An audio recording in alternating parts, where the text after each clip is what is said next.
Here comes the West Indies. And when you're facing the generals, nearly every ball is a funeral. And when we batting, brother, go and put your men on the boundary line. And if you give we a liquor, that is merely a hiccup. Look, you win the little battle, you lose the war. It's the same result every time. Everybody sing. Here comes the West Indies. Here comes the West Indies. Them rude boys gonna get you by degrees. Here comes the West Indies. I tell you now, here comes the West Indies. Here comes the West Indies. Them bad boys gonna bring you to your knees. Here comes the West Indies. Special request to the Trini posse. And what about the Guyana posse? And what about the Jamaica posse?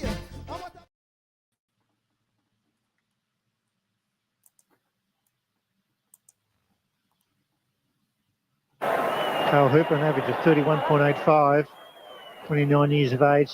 Make mistakes. That's a good shot. That's through. No ball. And this time he picked it up early and banged it through point for four. That's a big confidence booster for Carl Hooper. The go with the double play. Just a little short, and he's got onto that one well. And that was nicely pulled away to the fence for four.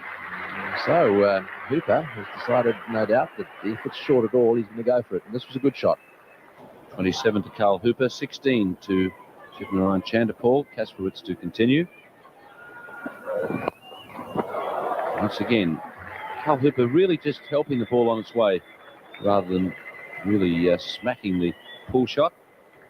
It's an easy three.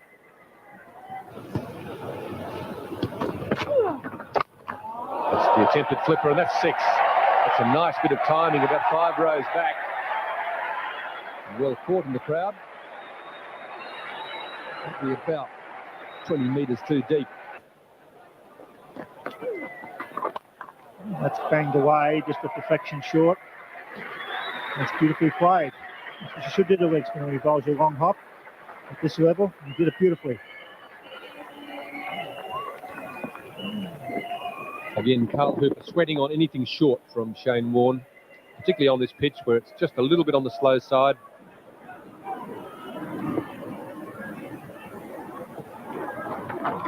Pulls him away, beautifully played.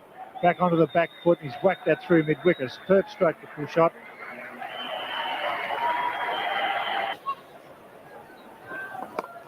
Good pitch, and he gets away. Forward of Bevan, it might go all the way. The outfield's quite slow today with the rain. There's still 4 runs. Carl Hooper timing the ball superbly, and the placement was spot on. Out of the way again, this is a better shot. Bad ball, but fine shot. A great deal of pace in this pitch. Very good stroke. When the bowler is bowling into the footmarks in this fashion, your footwork needs to be excellent. 4 more to Hooper.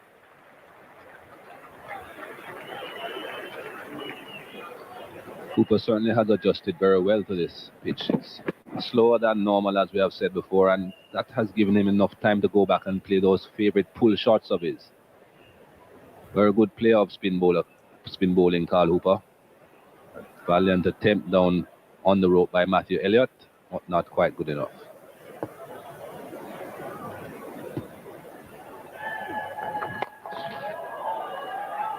That's an even better shot. And there's good thinking by Hooper. Is anything that is outside the leg stump, he can't be out OBW. So if the length is just a fraction short, Heads. Shouts of catch it, but it's well away from Michael Kasperowitz and through to the boundary. Not quite West Indian. Wow, I've seen that from Carl Hooper on quite a few occasions against spinners. That was a good shot. Yes. It's a bit close. Well, he's falling for the third umpire. We'll have to wait and see what happens here, but it's very close. This will be a very nervous moment here for Carl Hooper. Very quick single attempted. Direct hit. Then McGrath, the fielder. And that's great relief. An elated Carl Hooper. That was very, very close indeed. Very close. Well, he has made it. His 6th Test century, Carl Hooper. His first against Australia. And back-to-back hundreds. Who said he wasn't consistent? Just that his last century came 15 months ago. But at least Sir Garfield looked after himself.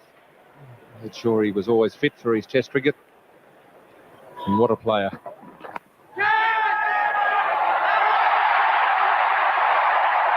Well, that is an unbelievable catch by Ricky Ponting. He's covered an enormous amount of ground. Carl Hooper didn't even wait for the umpire's decision in the end. A little bit of bat onto the pad, and Steve Waugh has done it again. He's removed Carl Hooper. As we have said, nothing is taken for granted with this man has the ball in his hands. Look at this catch though. Brilliant. He had a lot of ground to make Steve Ponting. Came in a long way from square leg. Carl Hooper goals. He scored for 249.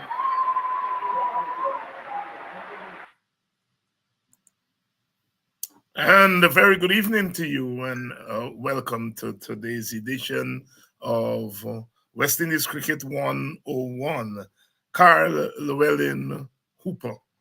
How good was he? How good was he?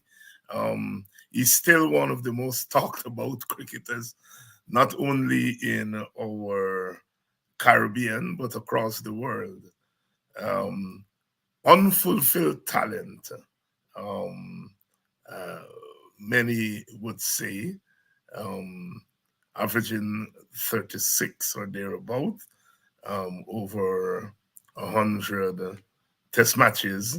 But to go with that, 100 and odd wickets, 100 and odd catches, more than 4,000 runs across formats. If he were playing today, he would be one of the most sought cricketers for the T20 circuit because of his all-round talents. I once saw him open the bowling for Guyana. I think it was 1987 or thereabout. Bamfield would remember. And Butcher, our statistician, would also remember him opening the bowling for Guyana. 1987, I think it was. I think it was 1987. We won that year. Good evening. Please share the link and let everyone know that we are on. CPL is up and running, and we had quite a full week. Guyana Amazon Warriors, their fans were disappointed last night. They went down to Barbados. In the end, it wasn't even a contest. Shea Hope captained, and I thought he made some serious blunders. For the first time, Moti didn't bowl his full complement of overs. He bowled 2 overs, went for 20, which is not extraordinarily bad, but he never came back. Sinclair, 3 overs caught 18 runs. He didn't get a 4th over. And those 2 overs towards the end by the faster bowlers, I think, sealed it for the Warriors. Their batting lineup stretched all the way to number 9, because I think Pretorius was slated to come at 8 and Sinclair at 9. I think the riches of batting, they weren't imaginative of how they use their batting, but they went down. Carl Hooper, how good was he? I remember as a small boy walking from ground to ground. I think it was 1984 or 85 youth tournament in Guyana, and in those days you know, under 19 cricket was cricket. You know, I remember seeing Kenneth Benjamin for the first time in that tournament. But we put a ton of runs, a ton of wickets, and you know, me and my friends used to come down from Buxton and you're walking from thing. How good was he, Carl Hooper? I remember in 1999 being in Barbados when Australia visited, and I was at the airport, and Hooper and Barbadians actually turned up at the airport when the team was coming in, and I saw people literally worshiping Kyle Hooper. One of those products of our Caribbean that we will talk about until the end of time, as the old people would say. We'll talk a little bit about that tonight. We have a full complement here tonight, I think. Yes, we have Dr. Vincent Adams, Basil Butcher Jr. We have Don Cush. The mayor is going to be here shortly. He's running a little bit late. Mr. Alfred Mentore, a cricketer, played for under 19 for Guyana, and so he knows something about the game. So please share the link. Tonight, the Kings are playing the Patriots, I think. They're playing they're playing in St. Lucia. It's really amazing how the crowds have come out, and they're commenting on the fact that wherever Guyana plays, they have a big contingent. You were hard pressed last night to figure out whether there were more Guyanese than Bajans in the crowd. People would travel from North America to go in for the game. It took me a little time to get used to the franchise thing, because I never, and still have some little problems in figuring out whether this is a Guyana team or not. But anyhow, people have warmed to it. So we'll chat tonight about all of that. So please share the link, please share the live, and let everyone know that we're in. Let me bring in the panel right away. Good evening, everyone. Don, good evening. Good evening, Dr. Adams.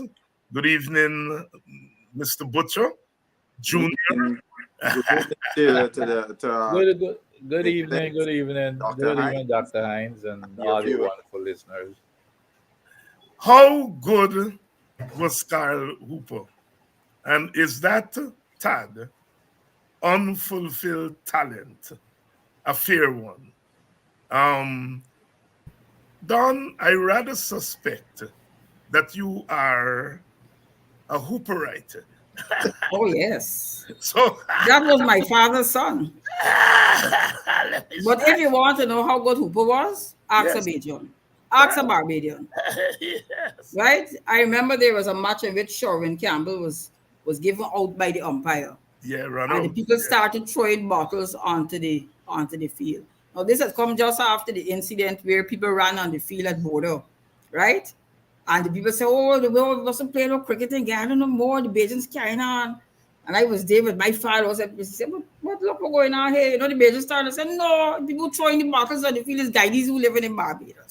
But that is when Carl Hooper announced his retirement. Retirement, yes. I will never forget that. And my father was up. He said, but I talked to this man up to this morning.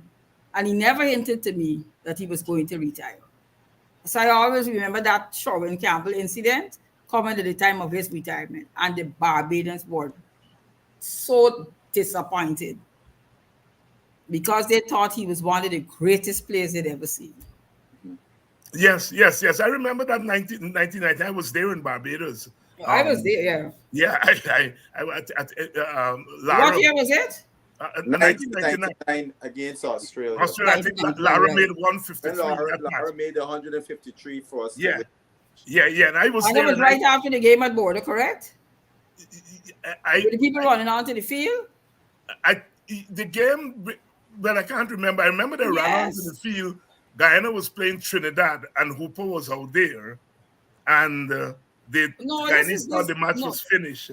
But you're talking about... this is West Indies versus Australia. West Indies versus Australia. Yeah. When people ran on the field. Right? That was a one-day game, if memory serves me correct, not a test. That's correct. A one-day game. It was right after that game that they went to Barbados. Yeah, because there was some controversy that, the Australians were saying that the fans ran on the field before the play had actually ended. Right. Yeah. But then the game continued. Yes. And then at the end, the fans ran on again. Yes. It was night. What did the Guyanese people take way back from one of the Australian cricketers? It was night. Yeah, the place was dark. But Don, you're right. I was there in 1999, and as I said, I was there as part of a television team, Carib Nation, covering politics, and we came in. I think just before the West Indies team came in. And I remember the West Indies players came out. Hooper was one of the last players to come out, and I saw these Bajans there at the airport. And I thought, well, they came to greet their fellow Bajans, and it was Hooper. Women were running and holding on and Hooper. And I had heard about how they worship him there, but I saw it with my own eyes. And I mean, they love to play in Guyana, but I never saw what I saw there in Barbados. So you're quite right. I saw it with my own. The one-day game was after the test match. Oh, it was after the test match. Yeah. Yes. In those days, the test series played, and then the ODI series followed the test series. Okay. Yeah. Okay. Marcel, how good was Carl? I'm gonna quote my dad. A friend who played the game, Roger Boxill, who was where we used to travel to Guyana. Schoolmates. Yes, we used to travel to Guyana. And other parts of the Caribbean to go and watch cricket in the 90s particularly. And him and another friend, the two of them were the Hooper, and I was Lara. So we always had this banter, Hooper Lara. And we were at DCC following the 1998 test match against England, which West Indies won. And Lara happened to come at the club right after because the club president was the liaison. We call him Zegger. Mr. Atwell, right? Yeah. And so he brought Lara to visit his club, and Clive was the manager, and he invited all us to come over to DC for a drink. I was already in it, so we jumped in Clive's car, we got up to DCC, and while they're drinking, my friend Boxer go over to the old boy and said, "Butch, tell me your opinion about Carl Hooper." And he said, "Carl Hooper is the most technically equipped batsman he has ever seen, but the runs don't match up." And just looking at that clip of Hooper batting, it was a beautiful sight to watch, particularly his footwork against the spinners, the way in which he used the depth of the crease, how he come onto the front foot, light on the ball of his foot that he could push forward or push back. It was like looking at poetry in motion. You don't see batters. They ain't got no batters today. I can safely say that play with that kind of footwork like we just witnessed there with Hooper. He was making one of the greatest spinners in the game look like a club bowler in Shane Warne. Hooper could bat with all of them. You can line them up. Tendulkar, Lara, you line all of them up. The problem was he didn't make the runs, because had he made the runs, we'll be talking about Hooper as one of the all-time greats. If he had batted, say for example, with the consistency of his captaincy time throughout his career, we'll be talking about Hooper as one of the all-time greats, because he has played some all-time great innings in his career. I remember Imran Khan describing the 144 or 45 in Lahore in Pakistan and he gushed about the inning and the quality of batsmanship on a spinning difficult track, and Hooper stood tall amongst everybody. And you know Pakistan had good spinners, right? I saw him make 178 against. I remember this 178 against Pakistan in the Caribbean against Wakar and Wasim Akram at their peak in swinging Yorkers and knocking West Indian batsmen off the toes and so on. And he made a 170 and make it look with such ease. Then the 100 at Lords. I mean, you know, the different hundreds I can remember that he made. I got into trouble for Hooper one time too. Just still a quick story. I'm in Antigua in 1995 watching West Indies against Australia. And Richie Richardson out. And I in the Hornets nest, and I said, look, a real batsman coming out for bat now. Don't worry, the one that just out. A real one going in for bat now.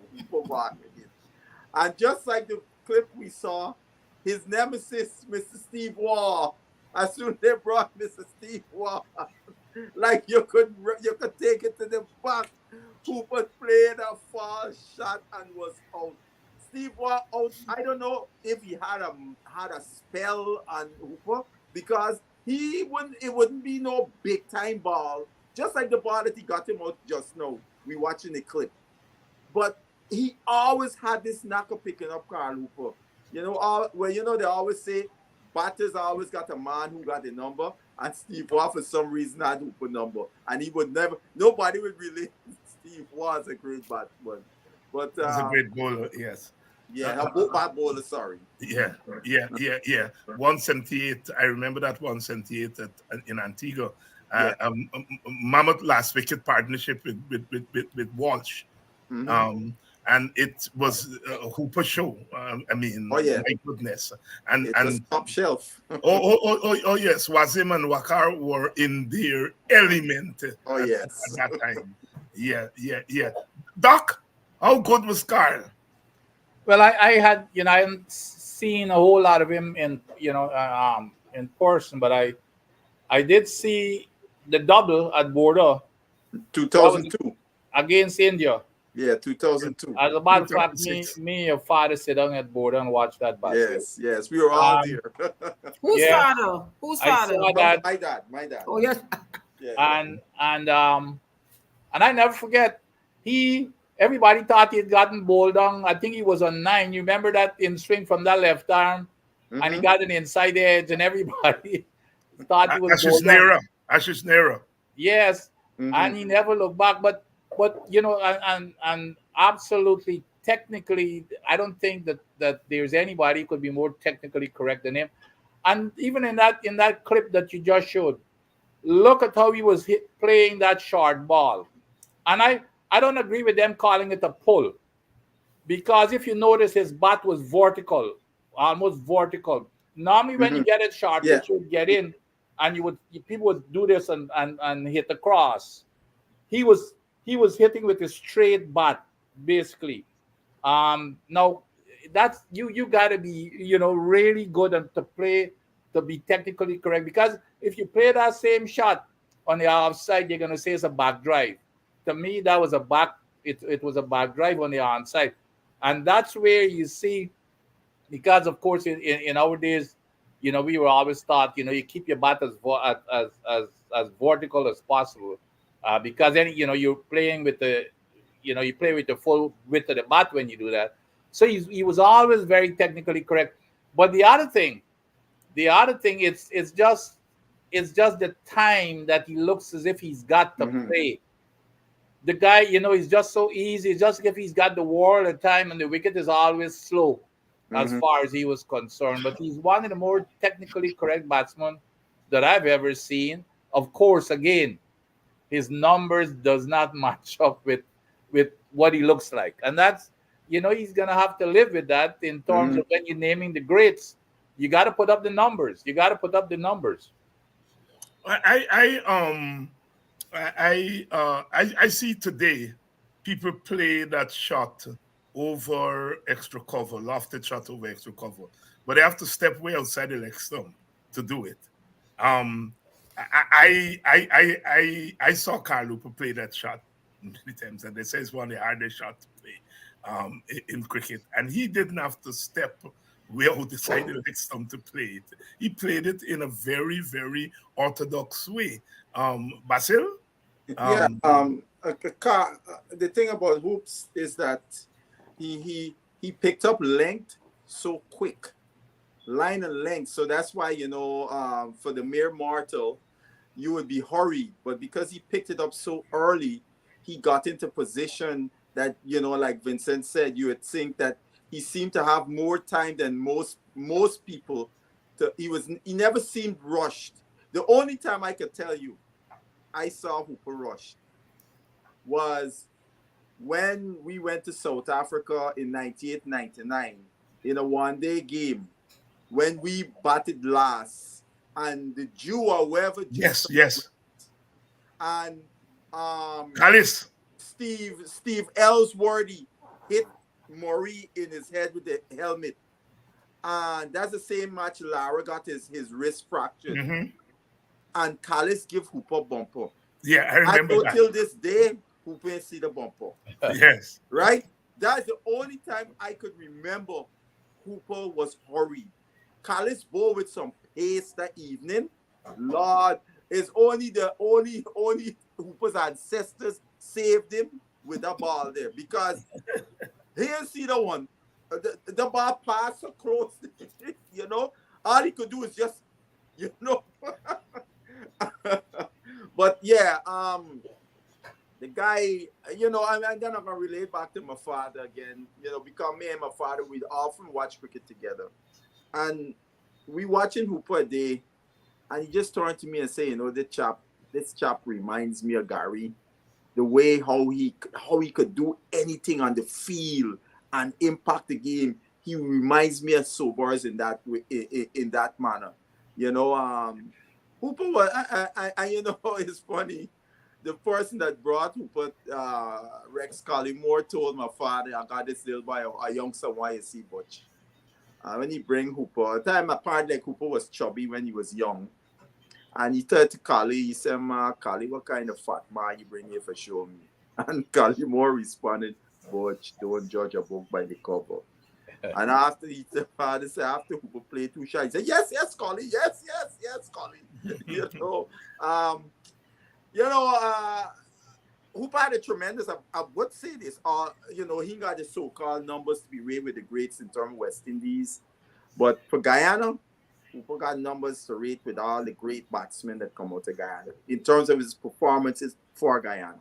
Because I let people know Hooper averaged 58 for Guyana. Yeah. But one of the things I always recall about Hooper, whether he made 100 or whether he made 1 or not, he showed no emotion. He's very unflappable. He showed no emotion. Yes. If Chandapal out, you see him want to break his batter, people like to see that. But he would just walk off and Well, I just make 150. That's good. I make a duck. That's good too. West Indians like to see passion. I think that's a fun thing. We like to play air as much as we. And when a guy don't see him, we feel they don't care. And I think that was a knock people used to level at Hooper, which I think was unfair. That's just his demeanor. Because you've had athletes across other sports with similar demeanors. They don't wear their emotion on the sleeves. And he wasn't one to really wear it on his sleeves. That's just his way, But, and we all agree that the numbers did not match the talent. But is the tag unfulfilled talent a fair one?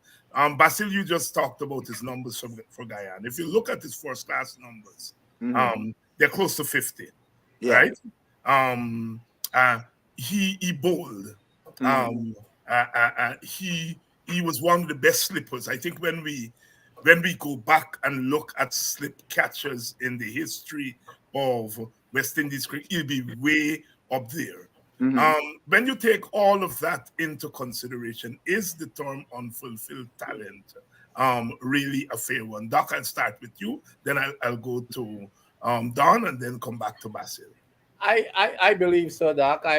I understand his athletic ability and his all-round capability, but people, unfortunately, people are looking at him. Cooper, if you tell folks that he was an all-rounder, very few people look at him as an all-rounder. Basil just mentioned his impact on the field. He looked, the great Basil Butcher said, he compared him to Gary Sobers.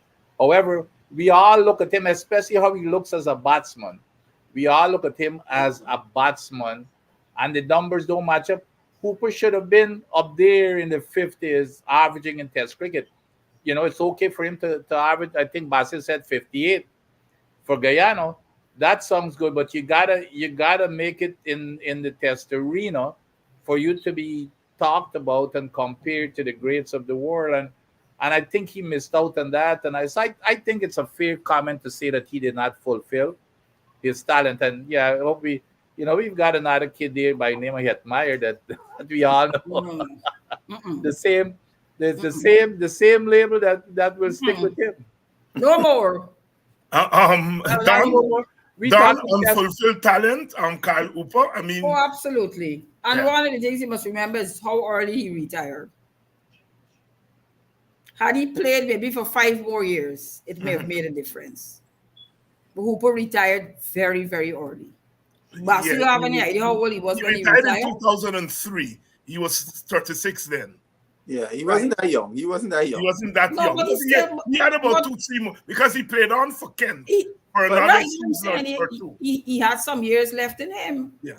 Yeah, but I It think was a also, surprise retirement. Yeah, but I don't too think is, that would have bring up his average. I don't But think we that would. don't know. but at that age, but and then too, he didn't have such good wheels anymore. He had some issues with his knees, so I don't know how much longer he would have played. But I agree, he did not want to retire at the time. There was some politics. That's why he retired. Right. Yes. Unfulfilled talent, Basil? I'll say it like this. I listened. He did a interview in Australia, Yes. and it was a very candid. It was a very reflective interview. He and he acknowledged the shortcomings in his career, like things he said, like for example, he said whenever he would hear the rumors that he about to get dropped, he get a score, and he get a score and he stays in the team. And so I would say this: the way the West Indies managed Carl Hooper may have played a role in why he did not fulfill what some people say unfulfilled. Because one of the things he said, for example, in that interview, when he started to bowl more in the West Indies team, when they would go to the nets, he found himself bowling more than he was batting. So as a result, his batting suffered because he found himself bowling more. And he said, in hindsight, he should have taken a stronger stand and made sure that he got in more work with his batting than the bowling. So and things like, for example, rather than coaxing a guy that is not performing and he just gets a score and he then plays for another while again, next again, he on the verge to get dropped, he makes a score. Maybe again, those are probably things that I felt should have been intervened to get him on the straight and narrow, that consistent performances could have put in play. But maybe there were people that spoke to him and tried to get those things across to him. I know Sir Viv loved Carl Hooper.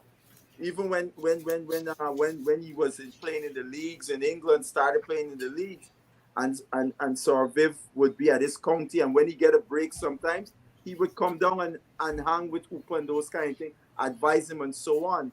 So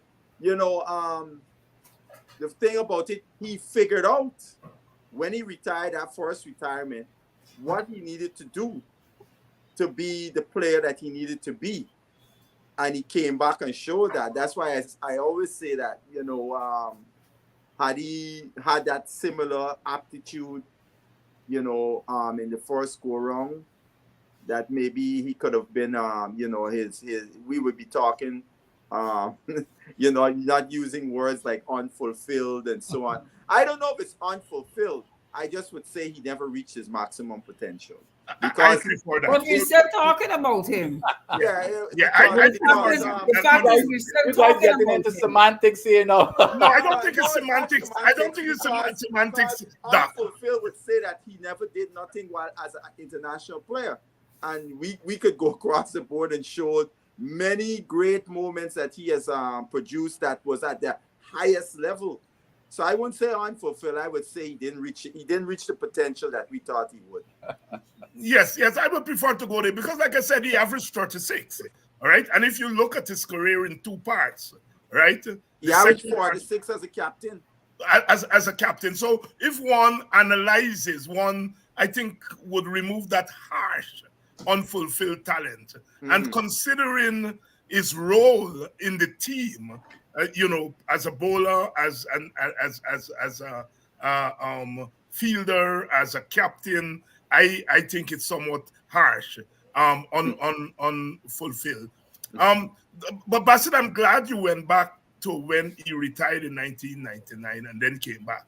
You and I were at, and I found a picture that somebody took when we were at Eve Leary. At Eve Leary, yes. Right. It was Benji, you, me, and some other people were there talking with him. And he opened up.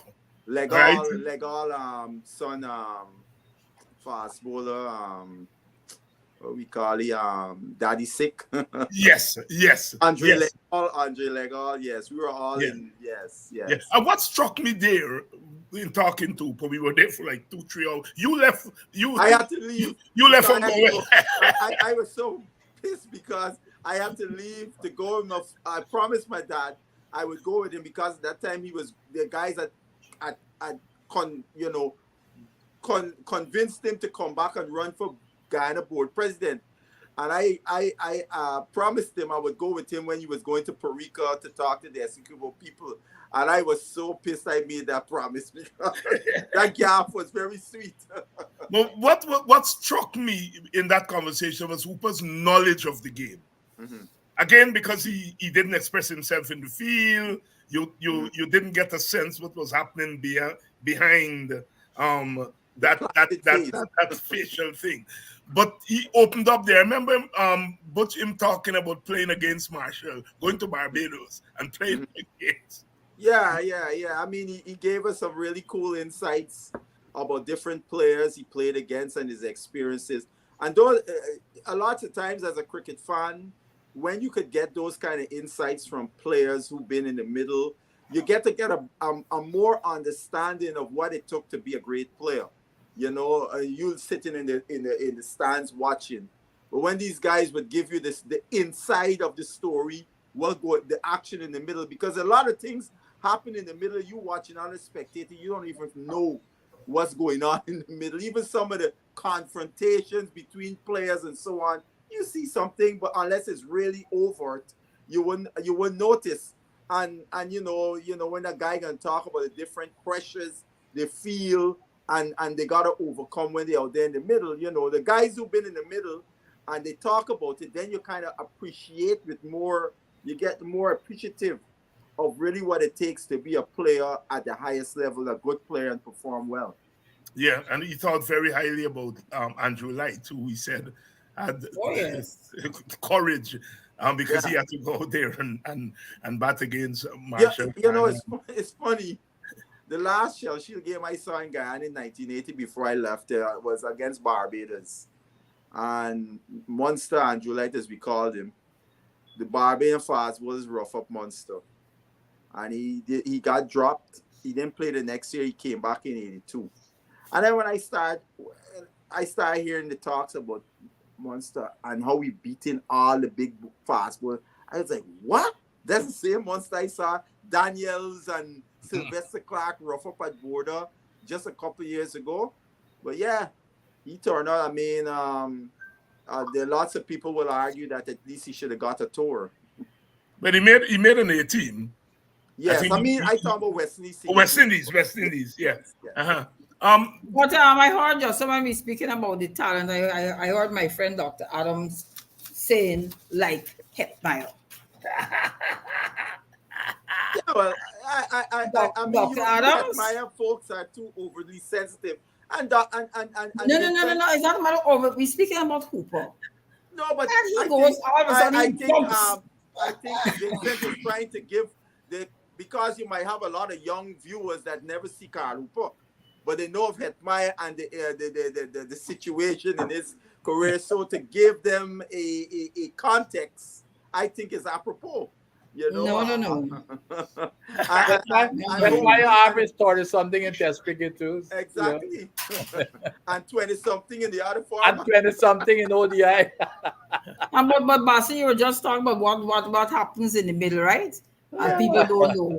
You had the incident with Alzari Joseph and Hetmyer. Oh, that was and that is something we like. That's the kind of course we like to see a fast bowler running in and staring at the batsman and so on. And Vincent would know about these things because he's been in those same battles, being an opening batsman. Yep. Them guys walk up in your face, you know, because there's all the gamesmanship. And it's, as they were saying, there's always that intangible about playing cricket at a high level. Is you gotta get guts. You could got all the skill and all of that, but there's a thing when you gotta face fast bowling that looking to knock your head off. If you ain't got guts, you're gonna wilt. I could tell you about that. I could tell you, you know, and Andrew Light, and just to give you an insight in, you know, when I became captain of DCC, and Andrew Light, I used to look at him every afternoon. Andrew Light he and Mark Harper and some other little kids. After we finished practice, them guys used to go and bat in the nets in the dark. This guy, from the time when you shop at DCC in the afternoon, he's already there. And I can't remember if Andrew Light ever played White Cup or not, but I remember just looking at him in the nets, I and I was captain, of course, picking the team. I said, you know, I want him to play in the Case Cup team. And then by the way, you can put the other. I said, don't worry, you can open with me. And I remember, and I think he first said again, he started with the short pants. And I remember I tell him, you know, just stay at one end. And I can take care of stuff, just watch. Mm-hmm. But the guy was, you can see it from day one. And what the time that he put in to the thing that impressed you. The guy used to day and night, and but in terms of the back and forth chat, and there's always tease Mark Harper about this. I hope he listening. we playing against, I think it was 1973. We played against GSC at GSC, and GSC was the hardest wicket in the country. So Crafty used to terrorize everybody, and Crafty carried three of our top batsmen. He carried Monster, Bill White, and somebody else, and Mark comes in, and Crafty hit Mark a bumper and knocked Mark in the chest. And Mark come down to me, said, man, Adi, man, Crafty, I'm playing fair, you know. so I say, young sir, you steady Adi, and then I go down to Crafty. I say, you're taking advantage of them little boys, boulder along up to me. I open up a knee and I start straight driving. And I know the next delivery gonna be a bumper. He come in a bumper and I knock you over mid wicket. Now when you hit the man over the square, you're picking it up early. And I walk down in your face. I say, all right, ball on that ball. And the other one fly past and go the other side. So you know you left it by, and I say a joke yesterday afternoon. I up on 80 something. And I think Ranhole or somebody come in and I get run out. So Crafty now feeling that cover, you know, you got a part GSC for going to the board. So I pass in Crafty. You see, you're frightening me, you're running from me, you run yourself up because you're not coming on next.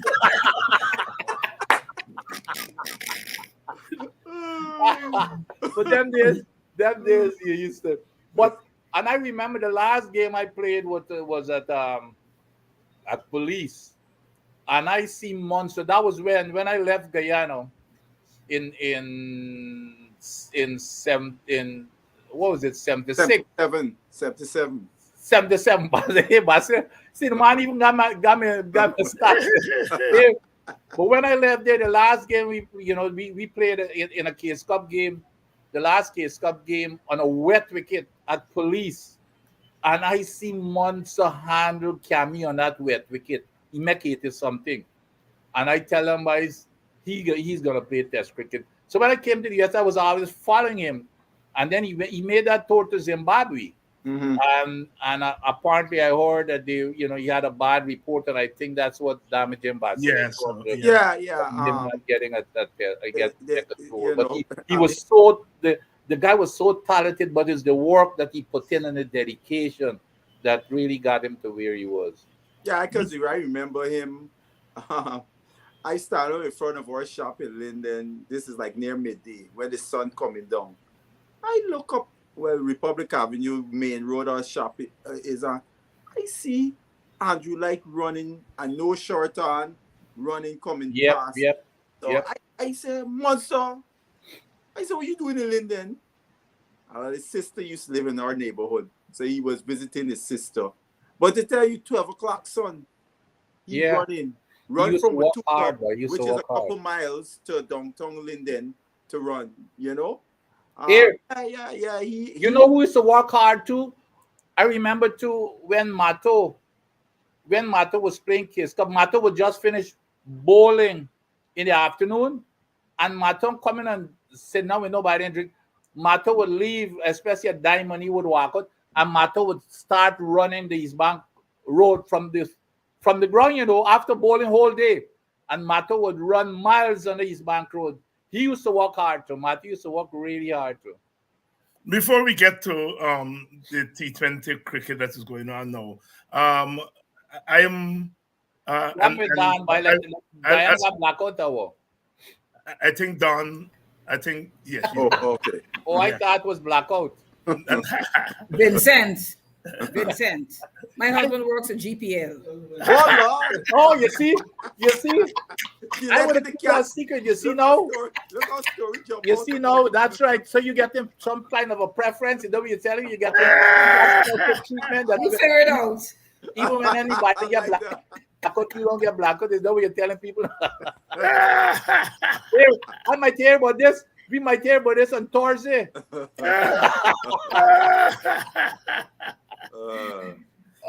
Vincent and Don and Basil. I'm reading Calitran's biography now, Colorblind. And I recommend it's quite an interesting. I don't know if anybody read it. No, I haven't read it. I haven't been able to put it on. I'm making it a priority because I think I always feel that he was haunted by that decision that he made because again, Cali was his average in 44. And he played 72 to 1981. In 1981, he was mere 32. He continued to play for Warwick until 1990, of course, and he has 32,000 runs, really up there in terms of the number of runs he made. And I know he's your contemporary, Doc. And so I want, again, to get an assessment from you. Unfulfilled talent? Nah.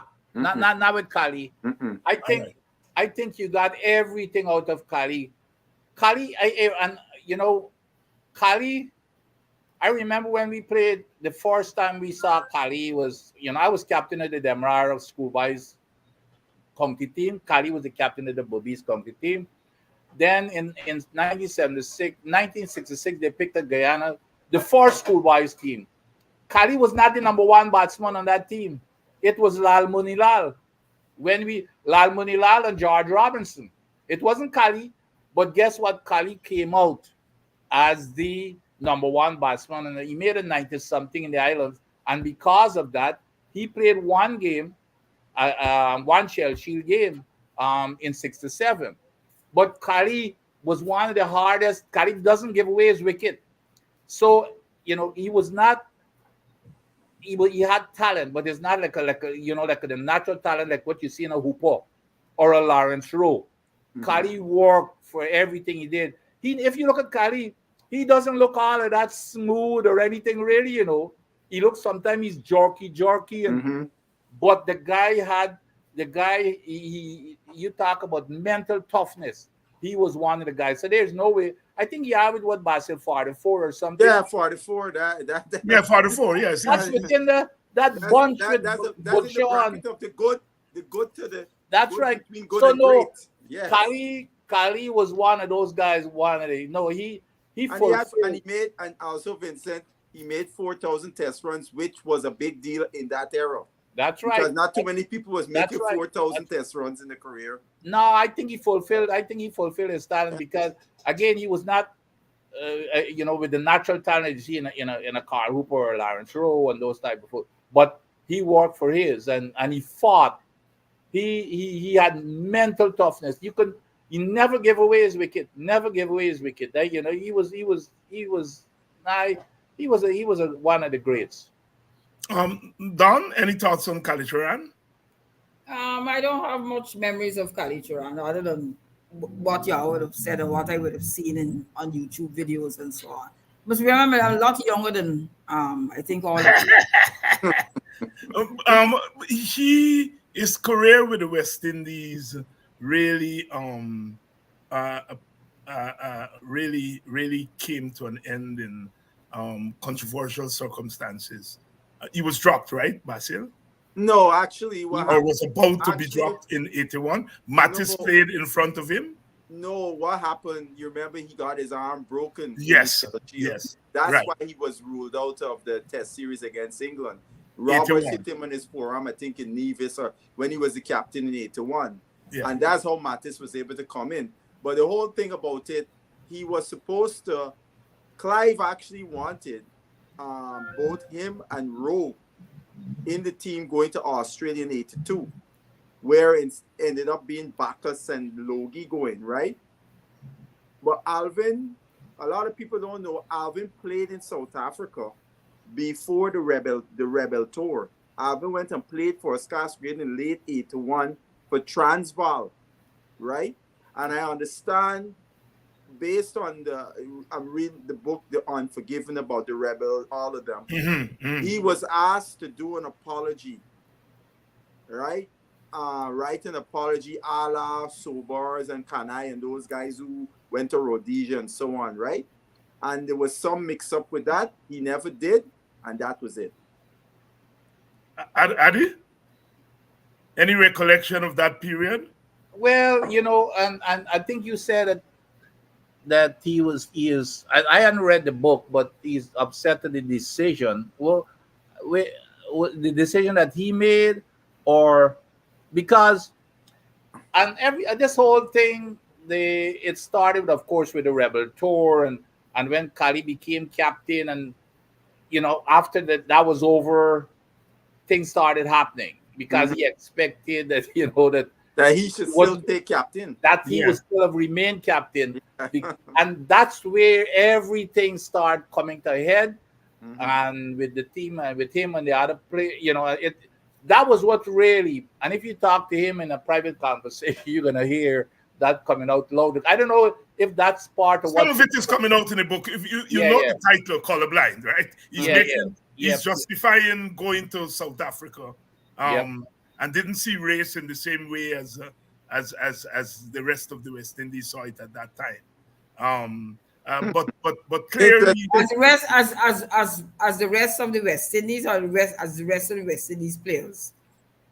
Well, the players were a reflection, I think, of the politics of the time. I mean, people were angry with the Rebel players. Are you talking in terms of how he saw going there versus how the society, how the society saw it? Yes, that's what I meant. Okay. Right. I mean, it's similar. It's similar to Lawrence Rowe. It would be similar to Lawrence Rowe because Lawrence Rowe felt that they made a contribution to the quote unquote the anti-apartheid fight. I know a guy who's close to Roe and so on. He shared a video with us in a chat where him and his dad had played for Jamaica too, and him and his dad and Roe played together and so on. They went to South Africa while we were there the last series, and he played a video of a guy who was like a tour guide. Guy look, he's either white or he colored or something. But the guy was talking about when the West Indies came to play in Newlands, the ground in Newlands, when the South African team walked out first, there was the typical applause. But when the West Indians walked out, it was like almost a standing ovation to the West Indian cricketers. So in a way, I think there's a lot of nuances about that whole rebel tour thing, because the South Africa board, the Alibakas of the world, they were trying to break this apartheid thing subtly by bringing these black cricketers, African cricketers, and to show to the white South African public that these black guys are as good or better than our white people. But what was being fed in thing about the less than human of African people in South Africa and so on and so forth. And I know personally, I've met South Africans here in the US, and I asked them about what were their thoughts about this. And I was expecting them to a person to be very pissed off and so on at them.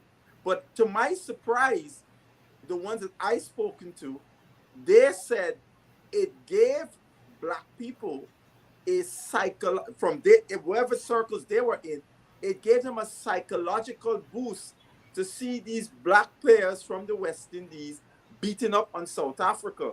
So I think, there was some value to those guys going to South Africa, and rather than we playing and how we were people in the Caribbean, because I was already in the US, when I first heard about it, I was like, wow, you know what I mean? That's interesting because, the anti-apartheid ban. But when I participated in the anti-apartheid movement in my university, I got into the deep weeds about the whole divestiture and who invested and so on. And so coming away from that, I saw a lot of hypocrisy of us in the Caribbean, because our governments were doing business with companies that were doing business in South Africa who were actually propping up the apartheid regime by doing business. Music stars from the United States. Commodores is one. You remember that fake thing but Sun City, which is really in South Africa, but they tried to make a loophole. Commodores went and performed there amongst other black artists and white. And for example, in Jamaica, they went and performed in Jamaica. They didn't ban them, but they came down on Jamaican players like a ton of bricks, right? Yeah. So some of those that hypocrisy, we gotta be more nuanced, I think, when we look at that. But again, that's a reflection on the repercussions of how our great players were hurt. And myself and Lawrence Rowe and Alvin, we still remain close friends. And Yago, I don't think anybody has been hurt more than Yago Rowe. Very, very hurt. Yeah. Imagine Yago Rowe has become the man in Jamaica. I mean, he was a legend even at the likes of George Headley and them. I mean, the entire at Sabina Park, it was just decorated with Yago's pictures and everything. And do you know what they did? Yaga sat and he was in tears when he was telling me this one time we were visiting in Miami. They took down every single thing, every single memory of Yaga from Sabina Park. And he had pledged with me that he will never go back to Jamaica. And it even hurt me to see somebody like him who had become so famous, and they had treated him. And of course, he had called a few names that and we know who they are, but I wouldn't mention it him in terms of who led that chart. Famous, who was another famous uppity West Indian player. So Mhm. Yeah, yes. yeah. But Yeah. he also was quite emotional about Holden because apparently they were very close friends, Yeah. and he is hinting, well, more than hinted, that Holden had an interest in going to South Africa. Who also, and he, he has a book that just is out. Larry Gomes. Larry Gomes almost went to South Africa, and he chronicles in his book. I heard the story from him, about the negotiations in New York, and they was giving him six figures, and and right at the last moment he changed his mind. I mean, you think about it, six figures in the early 80s is a Yeah. lot of money. Those were Right? tough decisions for those guys, Yeah, especially because Yeah. some of Oh, those yeah. guys, Oh, yeah. they were tough decisions, especially when you look at it's not like nowadays. no, You could just go play with them IPLs and everything else and make a few. Those guys, and in those days, you had one test series every 2 years or something, a and year. absolutely so. And West And Indies team was the hardest team in the world to get that's into. right. And you don't have Yeah. no other opportunities besides No, playing test cricket. If you don't play test, you can't make no no money. kind of money. Yeah. I Yeah. mean, the thing with Lawrence Rowe too, which is disappointing to me. And we, as African people, we talk about how we were erased from history.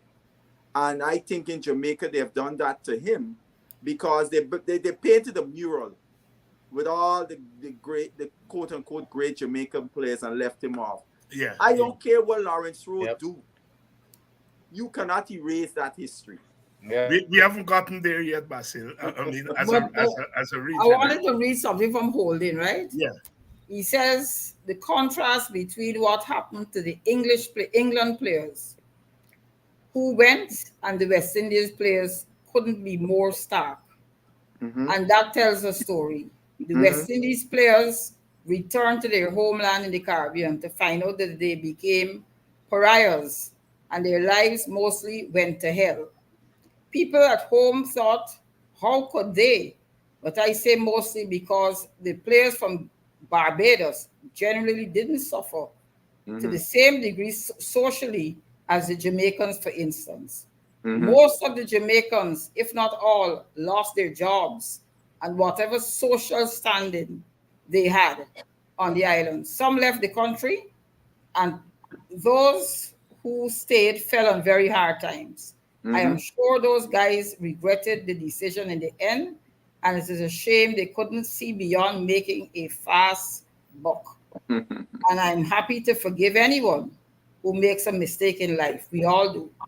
But not everyone shows remorse, and they will be remembered differently. And that's exactly what the Jamaicans feel about Lawrence Rowe. I think they Yeah. wanted to rename a stand at Sabina Park in his name, but he had to write this apology. He did, and then he went on the radio. Right. And they said that's correct. He made a mistake because he should have just said, "I've asked. That question's been asked and answered. Let's move That's on." right. Yeah. Correct. Keep Correct. it, whatever feelings he had, keep it to himself. Right, And, right. And from that they went. But the best example, or I should say the worst example, was David Murray. Him and His life. Chang his- too. Chang and Austin. Austin, I think Austin was the worst. I think Austin Yeah. was probably the worst. Yeah, because I saw David I saw Murray. Richard David Austin. Murray ended up homeless on the streets in Yeah. Barbados. Same thing with Austin. Same I thing with actually saw Austin. Richard Yeah. Austin because I was in Jamaica. It was in 2002. I'm in my friend's car. We pull up to the gas station. I know, Doc, if you're familiar in New Kingston, they got a gas. It's Michael Owen's gas station. Michael Owen's gas station. Yes. And while as we driving off, she go like, look, Richard Austin. So I said, stop the car. Because I heard about how we had turned out. Because I seen this guy play and he stopped the car and he come running up to the car. I look at the man and all I could do was shake me and almost tears come to my eyes to see what had become of this guy, that Who's the other 20-odd person you years call? on. Huh? Who's the other name you call? Richard Austin, And Herbert Richard Chang. Austin. Herbert Chang. Herbert Herbert Chang. Herbert Yeah, Chang because- was, I think he played one test match with the West Yes, Indies. yes, He yes. was good. He used to give Guyana a hard time. Yeah, I mean, Chang is a guy, I mean, in that same book, because Chang was a guy that used to chat a lot. Yeah. And the very first time he played against Barbados in Barbados, he tell Joel Garner before the game started, Garner didn't play test cricket yet. He said, I hear they call you Big Bird. I'm going to clip your wings today. And he went up and he made 100. Wow. Dujan said it's not 100 that he made. The celebration was a sight to behold. Because he and Dujan was batting, both of them made hundreds, right? He said that when Chang point to the stumps, that's how you got out me, not up here, because you know the war killed Chang. Richard Austin, open batting, open bowling, came back and spin, and could wicket keep. Yes, he was all wrong. That chap was something else. I mean, Dr. Hines, you would remember because Vincent already leaving. Yeah, the God, I didn't know much about him. I didn't know. No, much you didn't leave in 78 after Fredo retire. Opening spot open up for the West Indies team open up. So at the start of the shell sheet, you got Bacchus, you got Alvin Haynes, Desmond Haynes, Shotgun Williams, Richard Austin, Richard Gabriel, Lockhart Sebastian. If you want to say Batron also from Guyana, all of them in the runnings for one spot. And I remember every rung of shell sheet. You're looking in the papers to see who make runs there, who make more. You know, to see and that was West Indies cricket at its best. To see one spot, how it was ding dong. They go into the game and they play in one day international before the test match, and still they can't separate them. So they play Austin, Bacchus, Haynes, all three of them play in the one day game, and there's he gonna make 100. Haynes make a that was it, man. That was it. I almost cried because remember, of course, I'm from Guyana, Bacchus man. Yeah, everybody thought that Fawood was being the guy to win the job because at that time Fawood had played more in shell shield cricket than most of the others. Everybody thought Fawood because but isn't that unfulfilled? Yeah. Fawood. Oh yeah. Bacchus is unfulfilled. I would agree with that. That is unfulfilled. Bacchus is unfulfilled. Perfect example. Again, I got quote my father. And then we driving way coming from border going home. And he said that chap Bacchus just play some shots I can't play. But he just bat like he got a plane start up with it. Yeah. Russia blood. We've seen the T20 this past week. Amazon Warriors lost last night. What did you all make of it? I think where the place where I think we lost the game was those last 2 overs. Yes. 43 runs in those last 2 overs. I think 200 and something was a bridge too far for us to cross. With some of the depletion of our batting lineup, Garbaz gone back to Afghanistan, to India to play international. The captain out hurt, Shepherd out hurt, still out injured. Batting and then lose an early wicket again. Azam getting out early, put us on the back foot. Don's favorite batter, Mr. Hetmeyer, came in like a whirlwind, 3 sixes, batting like when he's like a finisher. But then, then he dropped catches. But I tell you what, that was a hard catch though. That was a hard catch. That was a hard catch. Yeah, because I can't knock you for the catch, But I tell you what, Basil and the rest, I predicted that was gonna happen with Hetmeyer when he came in.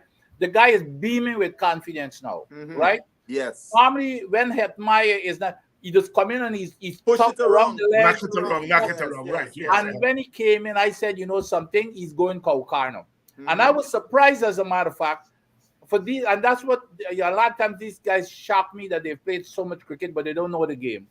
Our captain, the West Indies captain, I thought immediately would have told that left arm spinner, all I need for you to do is go around the wicket Mm-hmm. and push it across. Mm-hmm. I could not believe that he stayed over the wicket and come right in wheelhouse. Yeah.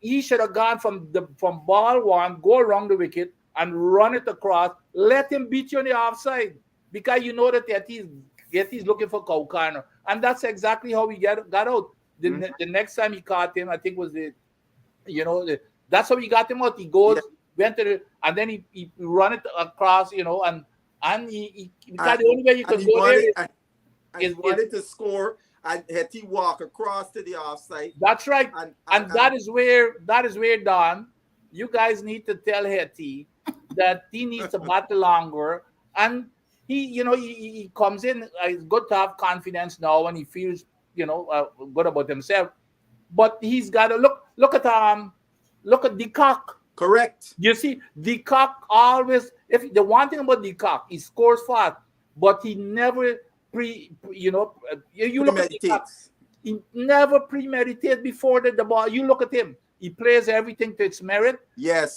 And that's the major difference between the cock and a lot of these other batsmen. That's a point about the cock that is very significant. That here is a guy that is a free scorer and a sweet hit of the ball. Yeah. But the cock, unlike a lot of batters in the shorter formats, they don't, that would look to premeditate. The cock plays everything on merit. Yep. Everything he plays, and which is unusual. And the thing about the cock understands his game so well that he could have pushed wrong in the power play, and know that he got the ability to up the tempo down the line. And yesterday was a day I was looking for Mr. Hetmeyer to bat in a similar manner, like the cock, because Guyana needed him to bat a long time for us to have a chance to win the game. But aren't you all being a little bit unfair to Hetty, because you had the captain at the other end doing exactly what you were asking Hetty to do, and he soaked up a whole set of balls? Yeah, but no. I'm not talking about poking. You could still rotate the strike, right? But the point I'm making wasn't Hope the person who had taken on the role of seeing it through to the end? There's a difference here again, and that is why I bring the comparison to the cock. Hetty could score as fast as them, but you got to play it to the merit. You cannot, especially in a situation like that, because it was heavily dependent upon Hetty at that point in time. But you don't go, okay, you got away. You get a few sixes, and he should have looked when he saw what's the name of the bowler? Maharaj. When he saw Maharaj went around the wicket, he should have known immediately where he was gonna go. And he knew where he was going to, because he went out here. He went across the stumps. There is no way that you're going to get out here. And even if you hit it once or twice, you're not going to get. You cannot go score on the offside. Look at Decock. Decock would have gone and played some other shot in the offside or something. Yeah. So I don't, and Hetty got to understand that it will come to you. You've got the shots. You've got the know-how to score. Just again, like the cock, be patient. You don't have to hit every delivery, hit everything on his merit.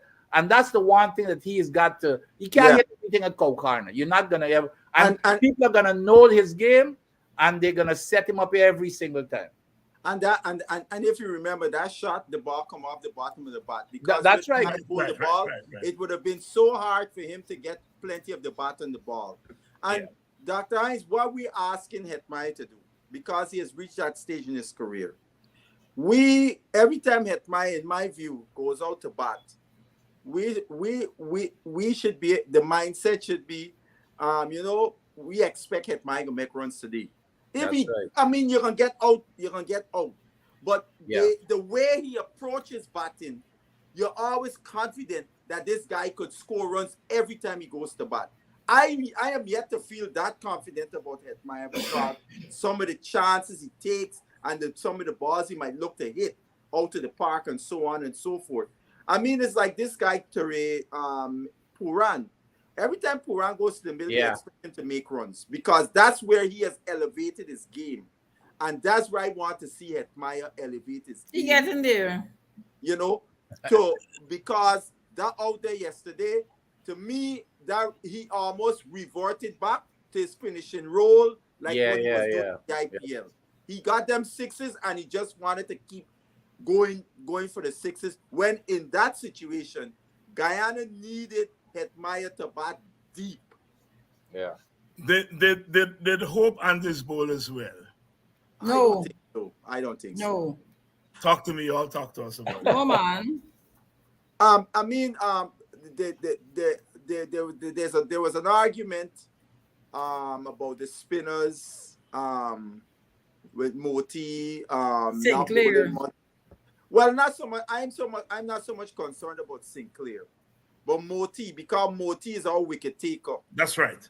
Right, and I feel you gotta give our wicket taker as much chance as possible. You know, to make an impact on the game. And I don't think Hope gave Moti enough chances to make an impact. And he bowled him for 2 overs. Yeah, but he's your top bowler, but I think, but on the other hand, I could understand Hope's thinking. Yeah, because the spinners were not the wicket for whatever reason. The spinners were not getting the best results, and the other thing too, that the ball was wet, both batting first and batting second. No, but I think I could understand the Moti thing because I think it was because of the cock on the ball. He was keeping, and Moti is not the kind of ball like a Maharaj. Moti does not got that. No. He ain't in that class. He ain't in that class to run it by the left hander, going in the other direction. So I believe he kept him away from I think that was what it was. I agree. I agree with that. But Paul and Reefer get hit hard because the cock messed him up by batting all through. Not only the cock. Don't forget the man him holder. No, I'm just talking in terms of Moti. Because if y'all remember, when West Indies was playing India, Aksar Patel, Mr. Puran was eating him for lunch and dinner. And the Indian captain, in a game in Trinidad, the Indian captain couldn't bowl Aksar Patel in one of the games because Puran batted deep into the game. So he want to bring him back to bowling on the death overs. And because that Puran took him out of the game. But I'm going to tell you something. I don't like that. I feel if you are a left-arm bowler, you should be capable enough to handle bowling to right and left-handers. Similarly, if you're an off-break bowler, you should be capable of bowling to right-handers and left-handers. And we get caught up too much into these matchups. Oh, a lefty can't bowl to a lefty. Look, I agree. Two of the men that Mirage out yesterday was 2 left-handers.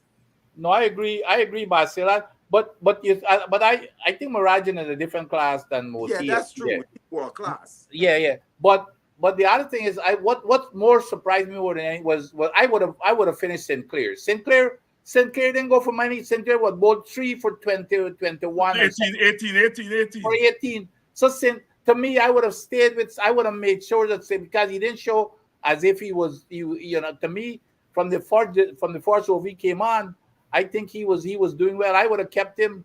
That and let him bowl out that. I think it was the last. His over, right? Yeah. Yeah. In case you all are just joining us, yes, it's West Indies Cricket 101, and we are as usual analyzing the game past and present. But before we end this this whole conversation, where do y'all believe that our famous Quick is going. Shamar. Jamar. I mean, when and I this is and if you recall, I had warned about this because a lot of people you remember after he took those wickets in Australia, Mm-hmm. and then people started clamoring for him to come and play T20 and all kinds of stuff. This is a totally different game that he needs to learn, and it's shown to me anyway that maybe he needs to sit back a little bit because this game here is not an easy game, and this is the CPL. If Yeah, you right. go international, it's Yeah. 10 times worse. But Dr. Adams, where is he going to learn? But these leagues, No, but you remember when Sammy said what he said, the whole Ghana vex, right? Sammy said he don't go on. Okay, what's the word he used? He don't go on. Right? He's going performance. A bad choice of words on Sammy's part because I don't think so at all. It is not always appropriate. Here why I say so. Here why. But still, if you lived in Ghana, you would understand that. No, but hear what I'm saying. The guy took 5 wicket hauls in 2 test matches he had played. One a 7-wicket haul to lead the team to victory. That was good bowling. That wasn't hype. So I'm saying Sammy could have used a different word to say. No, but what I'm saying, pick a guy based on just he's not ready, or he's a different game. He's not like that. Yeah. No, but I'm saying if you lived in Ghana when he came back, and the president of the airport. Oh yes, I saw. So that is the hype. That hype you're talking about. Yes, I'm saying if you lived in Ghana, it was all hype. It was ridiculous. A bowling side. Everest is named after him. Yeah, I feel all due respect to the Guyana public and the Guyana officials, they went overboard. They clearly went overboard. One performance, and you're crowning the guy like he's a king. Yeah. But I think that is the hype that Sammy was referring to. Is he doing that badly? I mean, no, I think though, Dr. Hines, and I agree with you, Dr. Hines, where he has to learn to bowl T20 is in the CPL. But what I would say, Dr. Hines, is this: people have to be patient with Shamar Joseph. Yeah. Yes, Shamar Joseph is still highly inexperienced in cricket. Period. Yeah. Right? People forget Shamar Joseph. I don't think Shamar Joseph even reached 10 test matches yet. I mean, first-class matches. No, not 10. He hasn't played 10 test matches. Right, but that's what I mean. Well, when you add in the first class, he ain't reached 20. No. Right? Nope. And then when you talk about T20, he probably ain't got 10. Right? So, I mean, adding in the ones that he played with the West Indies, the couple 2 he played for Guyana last year, and then what he's playing right now. Right? In the CPL, Guyana's played 4 games, so he's just on the cusp of 10. So this is a very, very inexperienced bowler. And then even beyond that, he hasn't played a lot of cricket in his life at a really competitive level. So there's a lot of learning. Although he shot like a comet to the top, but below the foundation there is not a lot of cricket there, and so we have to be patient and lower our expectations of Shamar and patient as he goes through these growing pains, because he is now having to learn the game at a highly competitive level without the foundation of resource that he can look back. Oh, when I played blah blah blah at this level, inter-county or something, I did so. So but Basil is human nature when everybody is bigging you up. Oh yes. It probably gives you a sense of overconfidence. I agree. Right? Or I think that is exactly it goes in the other direction too. It puts a lot of pressure on you, especially young players such as does himself. You know what I mean? This was not like anything you'd ever seen. Chandapal, Sarwan, Hooper. Nobody ever had anything like this. Yeah, because is it to have a bowling ground at Everest? You know something? So Randy and me were having a conversation, and he said to me he would love to speak to Shamar Joseph because he knows how he feels. He knows how it is to be on the top of the world, and then go in the other direction. So to get him prepared mentally, and that's where you see again, Dr. Hines and Don and Vincent, why it's important that we integrate our former great players in various roles as mentors In addition to that, throughout our cricket the system. West Indies used to have a psychologist. I can't remember his name. Doctor. Yeah, Dr. Wait, not Wait. No, Rudy No, Webster. Rudy Webster. Rudy Webster. Rudy Webster. Yeah. Right? And I'm saying, I He's think. the old guy now, and No, I'm not saying he, but I'm saying a team like the West Indies is in desperate need of a psychologist. They say Barcelona, you can start me up here now because Barcelona, what you gonna say? They need to replace all of them plenty coaches that we never used to have with psychologists. Barcelona with psychologists. Yeah, it's not a case to me that talent is the psychological part of the game that we don't have. And you know what's interesting? The guy who was a coach, education manager, Australian guy, he's left now. He was on a radio program a couple years ago. And he said, when they give the players, the questionnaire, all the players, he said the area where the majority of players said that where they're the most weakest is in the mental parts of the game. Absolutely. Right? And so for me, I think it's important that we got mental skills people working closely from age group, and at the test level, international level, sports psychology should be there as permanent person as part of the setup to be there, because again, our guys are learning about the international game on the job, and they're gonna be tools that they're gonna, from a mental perspective, they're going through anxiety and different things that are affecting their performance, that as a sports psychologist would be very, very instrumental in helping them to overcome those hurdles. Yep.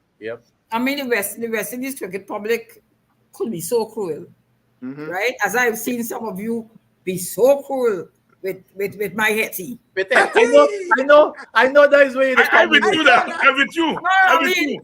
I won't use school, but I'm with you. I think they're judging him at a higher standard. When you see the comments, and when you hear people like the learned Dr. Adams talk about Hetty, oh my Lord! No, this is a man who played for Guyana. Pastor can tell you, I don't think anybody loved Hetty more than I did. But my problem with Hetty again was the mental. I remember I sat down with Hetty in. Pastor, was me and you went to in Florida. Yeah, I sat with Hetty at the hotel. Yeah. And because it's the first time I'm meeting him, and I said, "Who's this little boy?" I used to read about him making all these runs in Guyana. And when I look at him, I said, this little bitty boy. I said, Yes, yeah. I was at that game. I sat there with his by the hotel, and he was so humble and exactly. And I fell in love with him. Yeah. And then suddenly, I am still in love with him. Suddenly, turned out to be somebody totally different. Because that's also where as Vincent said. Because I'm in the lobby speaking with with Barnwell and a couple of other guys. He's playing football. Right. And young Hetty, he was the under 19 guy, and he come in the circle with me. And my youngest brother come over, and he said to me, "Basil, who is this guy here?" I said, "What, you don't recognize our under 19 World Cup winning captain, Hetman?" And he said, and Hetty smiled. And my brother, he said, "Oh yes, I recognize the face now. That's how at that time, he's now coming up in the so on." But yeah, he seemed to be a very quiet guy. Humble. He was, very. I still think he is. I think what has happened I just talking from what I observe from outside in, is that some of the better advice that he could have gotten and guidance in terms from a playing perspective, that the way to prepare and the things to do, etc., he kind of fell off the wagon with that. And then you're following everybody because they got to dye your hair, right? That's one thing. That's one thing, Don. I must say, I am so happy to see Mr. That's right. I don't see no colored hair and so on. And he seems to be, and I think the World Cup experience of being on the bench humbled him, Yeah. reminded him you're Definitely. not bigger than the game, and he has rededicated himself to thing. But I would tell you this: whenever me with Hetmeyer is never really directed at him per se. It's at his fans. I think lots of his fans are so all overboard with how they rating Hetmeyer. And then every time maybe he makes a misstep or whatever, oh, it's the board cast, it's the board this, the board that, the board the tar. And you know, the other day. But you just said it, you know. You just said it. You just said it. He Let it sat handle down. properly. He sat down, right? He didn't get picked. And he Mhm. was probably, what you said? No, Humbled. humbled. Humble, right? Humbled. Some people Because say, I am- some people as say an humiliated. As an And that athlete, too, I know I that. wouldn't say humiliated. I say I would humbled. think Because I think Hetmeyer, I agree. As I said on this show before, the captain was the person blocking him to get in the side. Because from a performance perspective, that was the person that didn't perform in the World Cup as a batsman, right? But having said that, the other day, I did, but for some reason, I was having to discover some Bajan guys, and the Hetmeyer. So I went and I checked Hetmeyer regional record before he got into the team, and I was surprised that he didn't have a really prolific regional record in either format. And so I posted a thing in a group with full of Hetmeyer fans, and right away they took umbrage. And really and they fell for the bait, because what I was doing to them, because these are some guys who always blame the West Indies board for Hetmeyer's this and that. And what I posted that to show to them, Hetmeyer was well liked by West Indies, the people in West Indies cricket. They earmarked him since on the 19th that he's going to play for West Indies, and fast-tracked him into the West Indies team. So this was not a player that wasn't liked. And I think maybe in that process, Hetmeyer did not learn some of the values necessary to be an elite player. And the time that when the money and all of that, the big money came into his life, he lost sight of what it meant to be an elite player. And then you got the others egging him on, saying, "Yeah, Hetty, you the greatest thing in the world." The noise from outside and others, and that, to me, in my view, it caused his game to deteriorate. And I think Hetmeyer in my view, needs to tell any franchise in the future he goes to play in the IPL, I'm not coming here to play as a finisher. absolutely. Right. Point. Right? But Not my, playing as a my finisher. point is this. My point is this. Hetmeyer is the extreme of a problem that we have in the Caribbean. And sometimes I think the conversation focuses on Hetmeyer, understandably so, because he was supposed to be the next big thing, right? But I think when all those criticisms that we're making of Hetmeyer, we can make of all the others. Their numbers are not great. They don't have mental and thing. He is just the extreme of a problem that we have in the Caribbean. Note, Mr. Puran has not scored in the last 3 innings. Oh, well, But he has done enough. So he's getting a pass, right?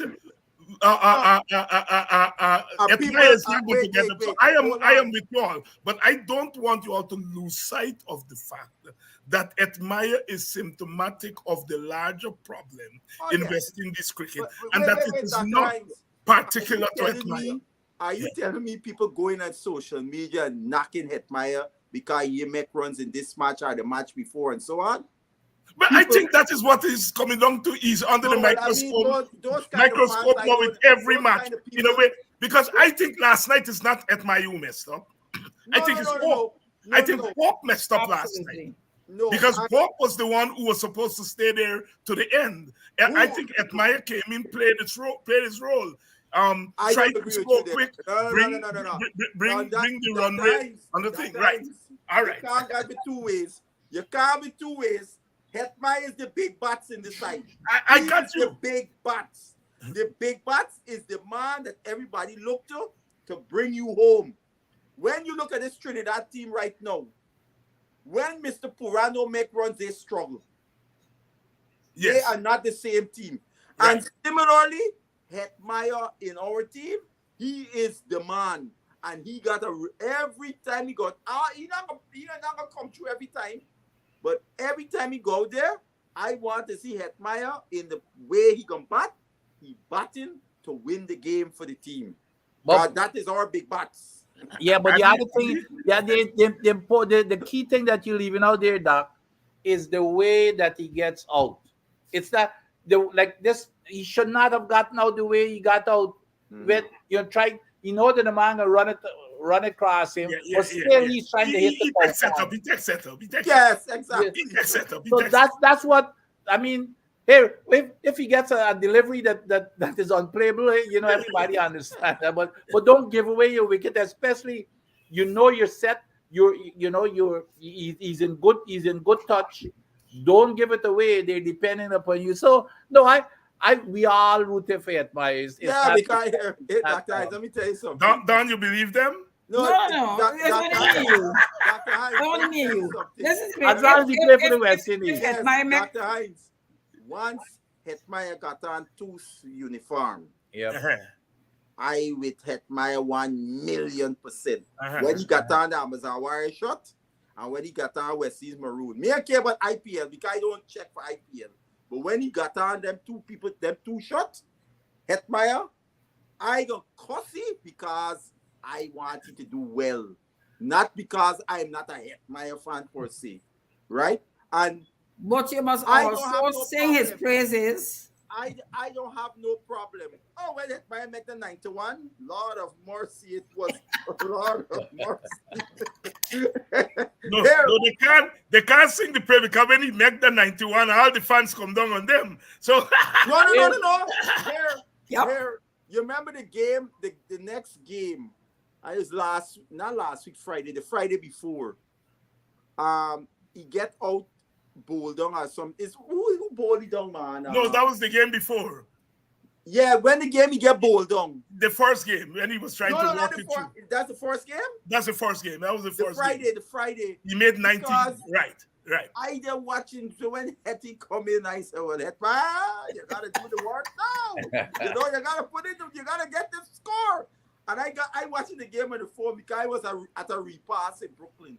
And me and the guy brother that probably and watching the phone. And I'm gonna tell you, because there's a game when Shepard make the game. Right. That was the first game. This guy finished off the game, Pretorius. Let me tell you something.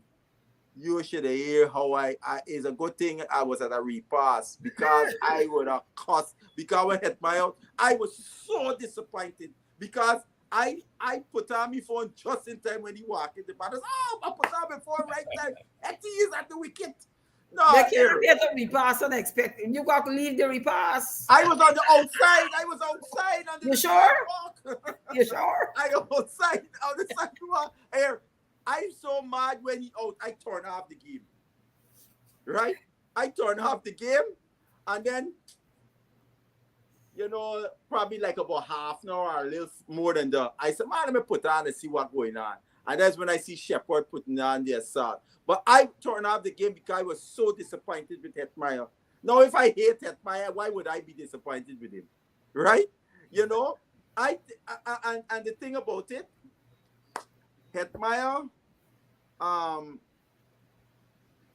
any fans who want to knock Hetmeyer because he make runs in the game here or game there in this CPL, they're mad. I mean, every game, T20 cricket is very volatile. But I like the space where he's in. He's going to take us to victory. And the last thing I want to say, Dr. Hines, is what Vincent talked about. I don't care if Hetmeyer going for a ball that's in the slot and he don't get all of it and he get caught. Me and mine though. Is when he gonna do them adventurous shots like the game we out there last night. Yeah. That is where I would be a little bit perturbed at him. But have a ball in the slot and the ball is always hit all the best part of the bat. But if it's there to hit and you hit and you get all of it and you're out, so be it. Yeah. I remember Fredo coming. I was a schoolboy, and he and Lance Gibbs came to our school. And I remember Fredo telling, we had a left-handed opening batsman. He said, "If you're getting out with a shot, cut it out." Yeah. I remember Fredo get simple advice. You're getting out, and I think Ed Meyer should cut out that cold corners thing. He is too good a batsman. He got a range of shot. Yeah. Cut that cold corner thing out. I won't cut it out that I time. won't tell him cut it out. It's selecting. It's selecting when you should be playing it like last night. Like when he come in and that forced delivery, that was when I know this man is in touch. That The was in very this. first delivery. Yeah, He come that was right a in that rubbish wheelhouse in right away. Yeah. And that's fine. That's good. But you don't do that when the man changed. You went around the wicket. You play the game enough. You know what he's gonna do. He's just gonna run it by you. He's not gonna spin the ball. He's just gonna push it across. And then you go. You know it because he move over. You know what he's doing. You know what he's doing. Still try You want to hit it to the cold Carter. We're halfway through the tournament. Any predictions? I got Guyana to win it all. I have Guyana to win it all. Adams? I hope that Guyana win. But let me tell you something. What I saw last night, that Barbados team is going to be a tough team. Yes. It's a very tough team. That batting lineup, and all it takes is for one of them to click on last night. Some of them click, and Holder is bowling very well.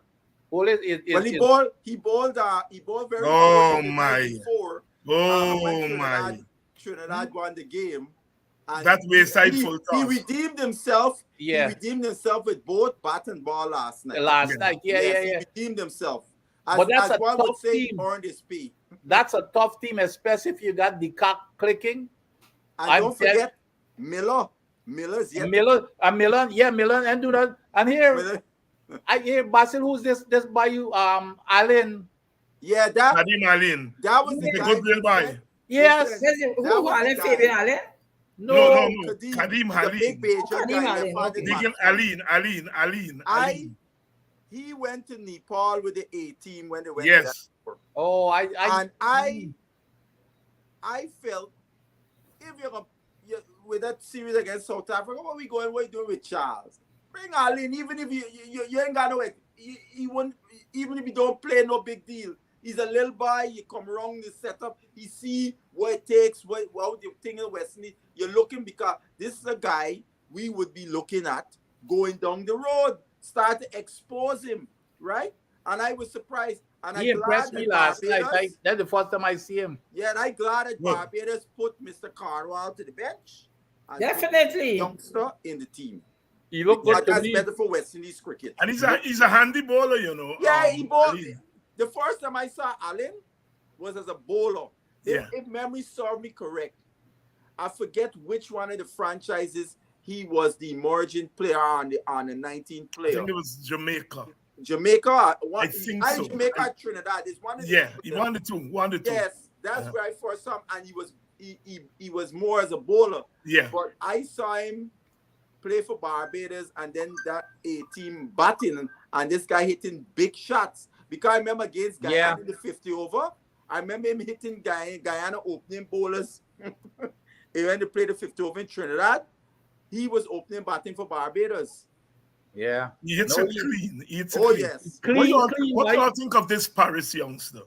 He looks like one of the guys we got to for future, for the future that we you see the thing is, Dr. Hines, as you were saying earlier. Yes. Like about Hetmeyer, about some of the things about him is reflected on other players in the West Indies and so on. And one of our problems in the region is nurturing our young players and bringing them up to become elite players. And we see a guy like Paris. We see a guy like, this Allen guy. A couple years ago, Barbados had a youngster named Ramon Simmons, a left-arm fast. That was bowling in the 140s. Now we don't even know where is Ramon Simmons. I asked my Bajan friends, where is Ramon Simmons? At that point, we were all talking, to see a left-hand guy bowling with that kind of pace, it's an anomaly, right? Now Ramon Simmons gets some injuries and he's fallen by the wayside. And we have to come up with a way in which that we can harness our young players and be able to bring them up to as much as their potential and develop them and so on. Because I hate seeing we see a youngster play some shots and he's looking good, and then you don't hear about him. You're asking, what happened to this guy? Where this guy did? You know? Paris looks good, but Alzari skinny up. Well, you know, Alzari is the genuine article when it comes to pace. And I would argue, smell the leather. Yeah, and Dr. Hines, I would argue, I don't think Mr. Paris has faced too many people bowling at 147 and 145. That's it. Well, but you see the additional thing with, and that, you know, as an opening batsman, it's not, you know, like the Marshalls and them, you don't really worry about them. It's them tall bowlers who could, you know, is that thing what could come up half of a good length, and there's them tall bowlers that yarn on them. Them is the one that you really, that's what Alzari has. That's what Alzari has. As a batsman, the thing as a batsman you could rarely ever account for is the bunks. Yes. Other things you could account for, but when the ball bunks a little bit more than you expected, you ain't got no. You have no. It's hard to account for that. That's why you see a lot of times a ball bunks and the man bunks more. You glove it and them kinds of things, you know. So when a guy get extra bunks like Alzari, Alzari's both genuine pace. There's not no fast, medium man or nothing. No, he's another guy that we may end up saying that he didn't fulfill. Oh yes. I think he's already there yet. I mean, he hasn't reached his peak yet. He's what, 26, no, but Dr. Hines, in terms of Alzari, Alzari, I'm gonna give you a comparative analysis. I always use this thing. Rabada played in the World Cup 2 years prior to him. Rabada dominated the World Cup under 90, just like Alzari did when he played. Rabada today is an all-time great fastball, all-time great. And we're still talking about Alzari's potential. Alzari got 1 5-wicket haul in his Test career. One. Wow. One, Dr. Hines. Right? No, you see where the discrepancy in the development. Look at where Rabada is. Now look at this other youngster now coming up, Mapaka from South Africa, 18-year-old left-hand guy who bowling 145 plus. I will bet you, Dr. Hines, in 2 years, I give him 2 years, we're gonna be talking about Mapaka, one of the best bowlers in the world. And what's the difference between? Because the structure, they understand how to develop. There you go. And another example I always say is West Indies on the 19 captain Jacobs. Yeah, at right. the time when India on the 19 captain was Kohli. Yes. No, but here, you know who else played in that? What Jacobs doing now, Don? You know who else played He's in a city councillor. Don, I know. I'm just being sarcastic. You know who else played in that World Cup? That boy played for West Indies as a 17, not West Indies, Guyana. You see, Dan, you got to understand that can only thinking cricket here when he asks you that question. And he's a PPP councillor. You know, Steve Smith played in that World Cup. Yes. Richards, Williamson. All of them played in that same World Cup. Yeah. Leon Johnson and Stephen Jacobs get a break in the Guyana team before Leon Johnson. And here, and he got a break before this guy Gajanan Prasad. Yes, who was playing in the West Indies U team, and Jacobs the year when Gajanan played in the West Indies U team, Jacobs couldn't make the team. Gajanan come home, Jacobs playing for Guyana and Gajanan on the bench. Yeah, and Jacobs a batter. Yeah, towards the end of the year, he was bowling tight off spin. 2 years, Jacobs forget how to bat. Forgot how to bat and was bowling, tight off spin. When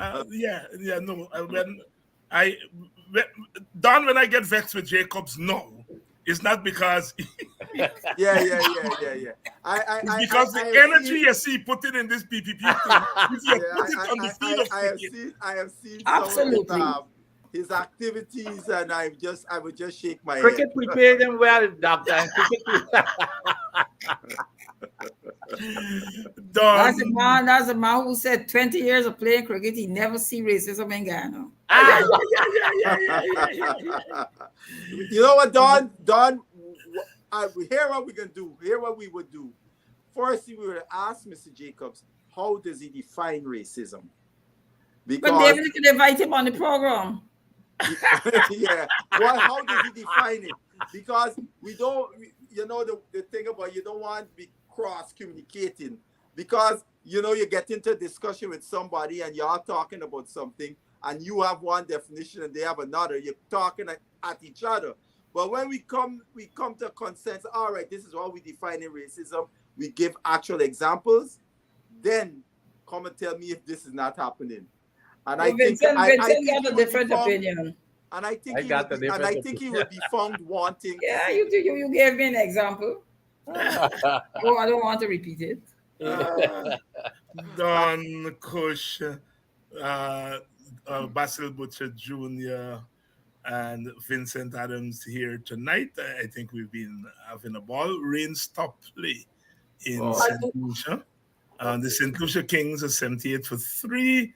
There is rain there, so we have a full house here tonight. Hey, but I wanted to get the benefits there, Doc. I wanted to tell you that in today's newspaper, yes, I saw a vacancy for the CEO of the West Indies Cricket Board. Yes. It is. I think I will apply. Yes. I might apply to Don. Let me go for it. Yeah, Johnny Grave is gone. Johnny Grave is gone. And no, he leaves. He leaves in November of I think October. Yeah. They say somebody will act in his thing because the new person will come in. Somewhere in January or something. In January. Mm-hmm. All right. Okay. I think we leave it at that, and we'll see you all next week. By the time we come next week, CPL will be in Guyana. I'm depending on Dawn to ensure, because she revealed tonight that she has an in GPL. That's right. To make sure there's no blackouts at Providence. There's no blackout at Providence. Providence don't get blackout. No blackout at the airport. Providence don't get blackout. No. Yeah, man. They had a game. I forget. It was a. How long ago? This was is either last year. I think it might have been last year. There was no coverage. We couldn't get no coverage because we here. They have blackouts at the ground, so they couldn't get no streaming. We are depending on Don to ensure. Yuri Westman's good night, my brother. I noticed you in Barbados. You imitating Barbadian and say you were going Barbados area. They're going to put you up on the bench, Yuri. The bench is still there, you know. The Guyanese are all over. That's right. Hey. But right now, a lot of people are now coming to Guyana. Yeah. But last night in Barbados, it seemed like more Guyanese was in the Guyanese in the state. That was something else. But that always happens. Yep. You know? More Guyanese there than Bajans. You know something? Barbados and Antigua. You know something, Dr. Hines, when I was on a Mason show last Tuesday, and they were, talking about the lack of fan support and so on and so on. And I said, Guyana and Trinidad are the two territories in this CPL. From day one, their public put their hands around their teams and had the teams from day one. Because from day one, them are the two places when CPL playing, the ground always pack up. Yeah. Everywhere else is a game here, a game there, and so on. But in them two places. So, they was talking about. I said, no, not in Guyana. When they land in Guyana, I said, you see the other day, when the test match was coming to Guyana, the CPL tickets get released. They had the line round the corner to buy CPL tickets. Nobody going to buy test match tickets, right? Yep. So, no, not Guyana. Guyana. This is taking out Guyana has been behind that team. The public has been behind that team from day one. So that yes, and I think it's good for our country, you know. Oh And, yeah, oh yeah, you oh know, it's yeah. very good for our country. We Oh, don't yeah. get much to cheer about in terms of our public. Well, this don't forget it's only recently, you know, because I mean I remember Bravo said we were always the bride, bridesmaid. But we Really, were the bridesmaid for a while. that's correct. I mean, I Finals and remember just couldn't cross Daddy the would put line. on his Amazon Warriors jersey and sit down downstairs and looking at it, and then all of a sudden you start to hear little expletives and things. So problems here. Yeah. All right. When we won last year was the first time I put on my Amazon Warriors jersey. Yeah. But I remember Case Cup used to get audience. When you go Case Cup, you used to get a crowd for Case Cup. I mean, how do you remember those? Oh, you making joke? Of course. Case Cup used to get crowds. Why? I mean, and not only that, men used to move from one ground to the next depending on the position of the game. And Vincent, when you get like Bristol Cup finals or Rotman finals at Border, you always had a significant crowd at Border. But the cricket, and you know, maybe because those days cricket was the only game in town. Today you got a lot of other stuff in town, right? People distracted, and the cricket tradition is not the same. And it's not only that too, but I think there's a saturation too. There's a saturation effect too that you play in our you get your weekend Case Cup cricket. Shell Shield is once a year. Test cricket, you're lucky if you get a test cricket at a match. One series per year. One series one match in Guyana. So but now and on top of that, everybody got television in the house. But that's the story. So it's a totally different. It's a saturation thing too. That. And you're talking about that. England came down late last year in December to play us, right before the World Cup. The England team obviously came and participated in the World Cup. England is coming again in November to play a series of one-day games, limited over games against us. And on that same program, the guy Topley, this left-arm fast bowler from England, his dad was on the thing, and was asking about the Barmy Army coming, and he said there ain't gonna be much Barmy Army coming, not in the thousands or the hundreds. You might get them in the tens, because he said, look, we came in December, and then there wasn't a whole big Barmy Army there in the World Cup, because he said English people are not gonna travel to the Caribbean and leave England in June to come to the Caribbean in June. They're gonna leave England in December where the place cold and come and get some warm weather. And then we said because there's the close proximity, November, June, December, people, you got what the English, the fans do, they just save up a year in advance when they know they're going to do some tour. With all this cricket, again, the saturation what Vincent talking about. And there's so much cricket now. And in a public like the Caribbean, where the people don't have as much disposable income, they gotta pick and choose judiciously where they're gonna buy tickets to go and see when play. So, Basil, I know I depend on you as a trainer. That's a user of Marco here, right? Why Mr. Mason doesn't commentate anymore? He does. But I don't hear him. No, well, on the problem is this: when the test match played in Guyana, there was radio commentary. He was there in Guyana commentating on radio. Okay. On the radio. You see, the issue is this: a lot of times they don't the radio thing, they leave it out. Okay. When England came the other day, you know who did the commentary? They got a thing called Talk Sport is an English radio commentary. Yes. Those guys did the commentary, and guess where they did the commentary from? From their studio in England. That's what I realized now. Andrew was telling me, look at this, And I agree with him. When we have regional cricket, Vincent could tell you, we get some of the worst commentators. On YouTube.